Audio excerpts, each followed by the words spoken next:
दोस्तों, नवरात्रि के शुभ अवसर पर अगर आप चाहते हैं माता रानी आपके घर पर अपना वास बना ले, तो सच्चे हृदय से कमेंट बॉक्स में लिखें, माँ आपका स्वागत है हमारे घर में।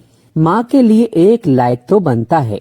तो आइए जानते हैं दोस्तों, नवरात्रि में क्या नहीं खाना चाहिए और कौन सा फल खाना आवश्यक है और क्या नहीं पीना चाहिए, आज हम विस्तार से आपको बताएंगे।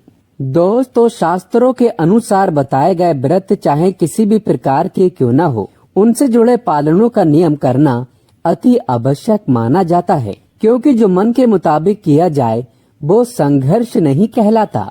कहा जाता है कि मनोकामना को पूर्ण करने के लिए थोड़ा सा संघर्ष यानी कि तपस्या तो करनी ही पड़ती है। इसीलिए ऐसी मान्यता है कि व्रत को पूर्ण विधि विधान से किया जाना चाहिए, तब आपको व्रत का पूर्ण लाभ फल मिलता है, आपकी सभी मनोकामना पूर्ण हो जाती हैं। इसीलिए हर शास्त्र यही कहता है कि सच्चे दिल से अगर आपके मन में ईश्वर के प्रति श्रद्धा हो तो बिन पूजा पाठ के ही सारा फल मिल जाता है, और अगर मन में ईश्वर के प्रति शंका हो तो उस मनुष्य को कई जन्मों तक सुख नहीं मिलता। भागवत गीता में भगवान श्री कृष्ण ने स्वयं कहा था, जो मनुष्य सच्चे हृदय से ईश्वर को पुकारता है तो उसका नाता उस शक्ति से जुड़ जाता है जिसे आपने सच्चे हृदय से पुकारा था। इसीलिए भगवान भी कहते हैं कि सच्चे हृदय से ही ईश्वर को पुकारें तो वो आपकी हर मनोकामना पूर्ण करते हैं।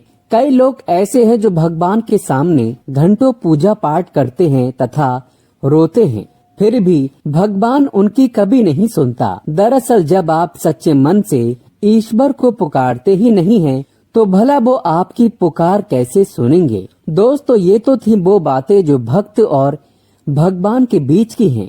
अब हम जानते हैं नवरात्रों के दौरान क्या नहीं खाना चाहिए और क्या नहीं पीना चाहिए, और कौन सा फल खाने से व्रत संपूर्ण और सफल हो जाता है। दोस्तों, हमारे चैनल को सब्सक्राइब जरूर करें और इस बेल आइकन को दबाना ना भूलें। तो आइए शुरू करते हैं।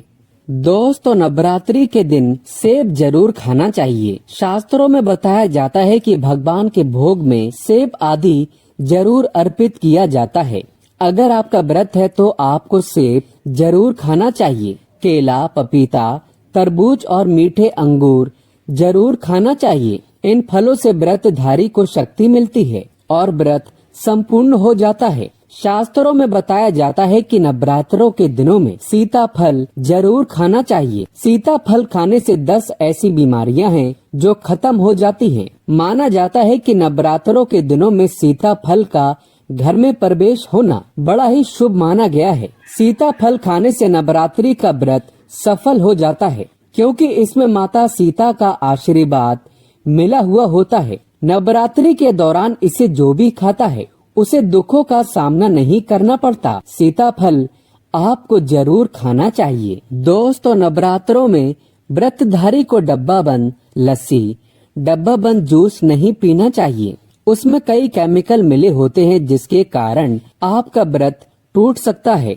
जब भी आप फलों का जूस पिए तो याद रखें उसमें नमक ना डालें, नहीं तो व्रत टूट जाएगा। साथ ही साथ जूस में बर्फ भी नहीं डालना चाहिए। फलों का सादा जूस पीने से व्रत सफल होता है। दोस्तों, नवरात्रि के दौरान सिंगाड़े का आटा या कुट्टू का आटा खाने से पहले ये देख लें कि आटा पुराना नहीं होना चाहिए, क्योंकि पुराने आटे में कीड़े वगैरह पड़ जाते हैं, जिसके कारण आपका व्रत टूट सकता है। क्योंकि ये छोटे छोटे कीड़े हमें दिखाई नहीं देते और आपके मुंह तक पहुंच जाते हैं। ऐसा आटा खाना मतलब कीड़े मकोड़ों का मांस खाने के बराबर माना गया है। दोस्तों, नवरात्रि के दौरान आप शाम के समय खाने में दही ले सकते हैं, आलू वगैरह खा सकते हैं, साबूदाने की टिक्कियां बनाकर खा सकते हैं, साबूदाने के और आलू के पापड़ भी खा सकते हैं। कई सब्जियां तो ऐसी हैं जो नवरात्रि के दौरान भोजन में शामिल कर सकते हैं। इससे आपको एनर्जी मिलेगी